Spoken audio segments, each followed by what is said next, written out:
पक्षिणी जाई पिलाला भेटाया आज घायाळ पक्षिणी जाई पिलाला भेटाया माया मंदिराला लागेल कळस फुटाया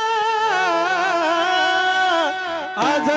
घायाळ पक्षिणी जाई